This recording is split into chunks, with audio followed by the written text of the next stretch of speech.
everyone, it's Michael Kahn, and this is another Moment with MK. And in our continuing series to focus on our connectivity as an agency and organization, today we're going to talk about connected creativity. But before we jump into the topic and I introduce my guests, let me just come back and say I hope you really enjoyed the last episode where we talked about connected culture with Ronnie Dickerson. That was a great session as we talked about our new missions and values, focused on being bold, being curious, and being open. And we reviewed all these companies out there that are expressing their social consciousness to do better on behalf of their organizations, their employees, and the brands they serve. So with all that said, welcome to another Moment with MK, and let me welcome my two guests to talk about connected creativity, Atit Shah and Andrew Carlson, both co-chief creative officers of Digitas in North America. Hi, gentlemen. How's it going, man? How are you? We're fist bumping. Nice to see you. And also handshakes. Oh, handshake. We do that We do too. double. And at the end, we're going to do a group hug. Okay, so I just, that's part of it. Good. All right, so one of the things that in our new connectedness as an organization, you guys have helped articulate a new philosophy that we want to operate under, which is about means and missions, or missions and means. Talk about that if you can, and give us the philosophy behind those set of words and what it means now to our connected creativity going forward. It starts out of a context where the world of being an agency in an agency setting is changing dramatically.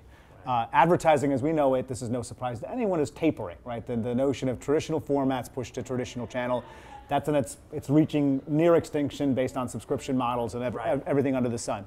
On the opposite set of the sun, there we have what was formerly the world of UX, which is quickly no longer enough. So like in a world where Squarespace is everything and everyone can democratize the simplification of my site or my brand world, it's just not enough to create a wireframe for that space anymore.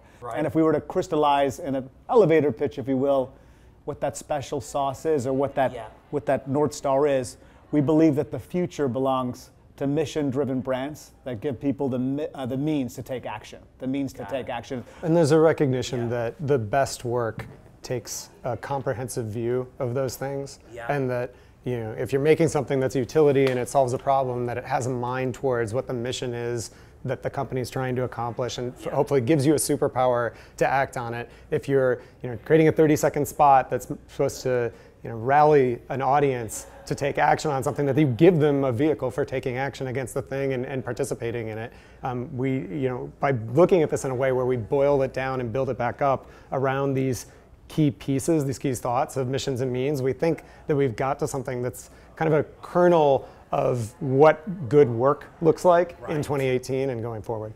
You guys both are with clients and prospects all the time. That's what you guys do as part of your jobs as much as anything.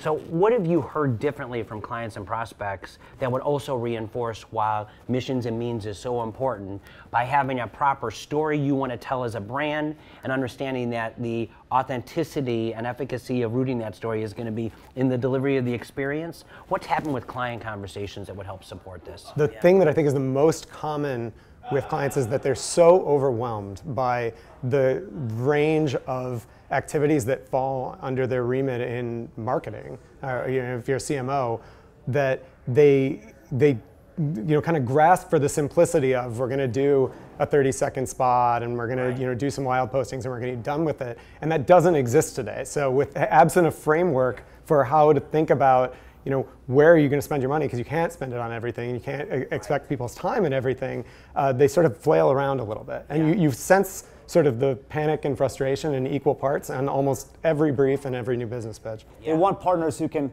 think on their feet, think of course with a high degree of craft and with power of story and with great design, but do it in a way which is far up front and working with partners, working with the media partners, working in ways to get them the greatest efficiency and adaptiveness to the investment in a way we've rarely seen before. And so it's a different kind of animal creatively. Well, and it feels like to me too that just with things like an Amazon or an Uber that have come into our world, or Slack. There's all these things in place right now that have created a minimum expectation of standard and experience.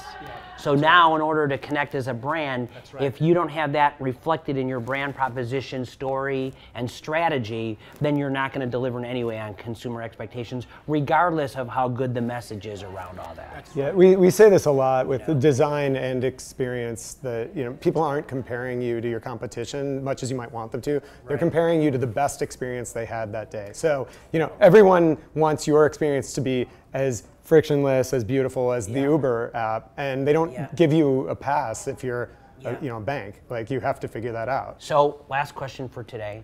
It's a year from now. If you guys have accomplished everything you wanted to, what does the future of our creative department, creativity look like versus today? What does North look like in this area? I think it looks like a place where you don't know what you're going to get coming out the other side, in a way that's a little bit discomforting probably from a client perspective, but that's superlative in a sense of only Digitas could have done that. I think it starts to become us not as sort of a weird approximation of other agencies or two different agencies together. It really is category of one, a specific kind of amorphous creativity that goes wherever the leads take it to create novel solutions at scale. It's genuine, it's authentic, it's original, it's not formulaic, and it's unique to the circumstances that have been presented. Where we become the chosen AOR, but for a completely different client expectation.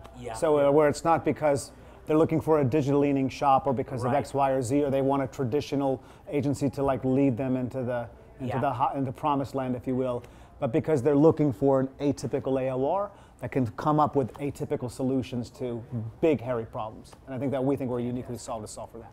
It's awesome. It's awesome. So the topic, connected creativity, all now the launch and rollout of missions and means, all in support of our overall philosophy, in that we think there's a better way for brands to connect with people, and Atit and Andrew helping to architect our huge delivery in that space. I want to thank you guys for joining this moment with MK. I want to congratulate you on your new roles. We're so lucky you're in these roles to drive the organization forward and to bring all this to life. And so I'm thrilled to work with you, and I know we all are. Thank you, guys. Thank you. Come here. Oh, we're going to hug. Oh, group hug. Group hug.